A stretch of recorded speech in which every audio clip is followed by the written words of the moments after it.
ಅದು ಅವರು ಜಗದ್ಗುರುಗಳು ಹೋಗಿ ಏನನ್ನು ಮಾಡಬೇಡಂತ ಡಿ ಕೆ ಶಿವಕುಮಾರ್ ಅವ್ರಿಗೆ ಹೇಳಿದ್ರಂತ. ಅವ್ರು ಹೇಳಿದ್ರು ಮುಖ್ಯಮಂತ್ರಿಗಳು, ನೀನ್ ಮಂತ್ರಿ ಮಾಡ್ಬೇಡ ನೋಡುವ ಅಂದ್ರೆ ಅವ್ ಮಾಡುವ ನೀನು ಮಾಡ್ತೀನಿ ಮುಖ್ಯಮಂತ್ರಿ ಅಂತೇಳಿ ಒಪ್ಪಿಸಿ ಸನ್ಮಾನ ಡಿ ಕೆ ಶಿವಕುಮಾರ್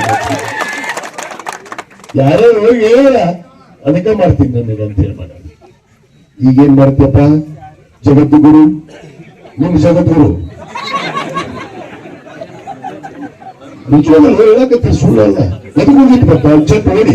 ಈ ಸರ್ಕಾರ ಇರುವವರೆಗೆ, ಕಾಂಗ್ರೆಸ್ ಸರ್ಕಾರ ಇರುವವರೆಗೂ ಯಾವುದೇ ಮುಖ್ಯಮಂತ್ರಿ ಮನೆಗೆ ನಾವು ಹೋಗುದಿಲ್ಲ ಅಂತ ಪ್ರಮಾಣ ಮಾಡಿದ್ದಲ್ಲಪ್ಪ. ನಿಮ್ಮ ನೈತಿಕ ಮಟ್ಟ ಏನೈತಿ? ನಿಮ್ಮ ನೈತಿಕ ಮಟ್ಟ ಏನೈತಿ? ಯಾವ ಬಟ್ಟೆ ಹಾಕೊಂಡಿದೆ ಅದಕ್ಕೆ ವಿಧಿಯಾಗಿದೆಯಾ?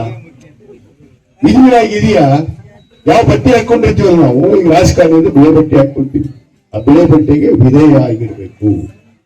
ಕಾವಿ ಹಾಕೊಂಡ್ರೆ ಅದಕ್ಕೆ ವಿಧೇಯ ಆಗಿರ್ಬೇಕು. ಕಾಕಿ ಹಾಕೊಂಡ್ರೆ ಅದಕ್ಕೆ ವಿಧೇಯ ಆಗಿ ನಾವು ನಡ್ಕೋಬೇಕು. ನಾವೆಲ್ಲರೂ ನಮ್ಗೆ ಜಾಗ ಕೊಟ್ಟತಿ ಸಮಾಜ ಆ ತಕ್ಕ ನಡೆಯುವಂತ ಕೆಲಸ ಸಮಾಜದಲ್ಲಿ ನಾವು ಮಾಡ್ಬೇಕು. ವಿನಃ ನನಗೆ ಮನಸ್ಸೈತಿ, ನಾವು ಏನು ನಡೀತೈತಿ, ಎತ್ತಾಗಾರ ಮಾತಾಡಿದ್ರೆ ಏನ್ ನಡೀತೈತಿ.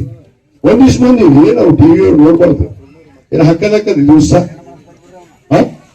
ನೋಡಿದ್ರಿಲ್ಲ, ಫೇಸ್ಬುಕ್, ವಾಟ್ಸಪ್, ಇನ್ಸ್ಟಾದಾಗ ಚಲೋಗಿದ್ವಲ್ಲ ನ್ಯೂಸ್ದವ್ರು ಯಾವ್ದೋ ಒಂದು ಹಿಡ್ಕೊಂಡ್ಬರುದು, ಅದನ್ನ ಹಾಕಿದೆ ಇದನ್ನ ಹಾಕಿದೆ, ಒಟ್ಟು ಮಾಡಬಾರ್ದು.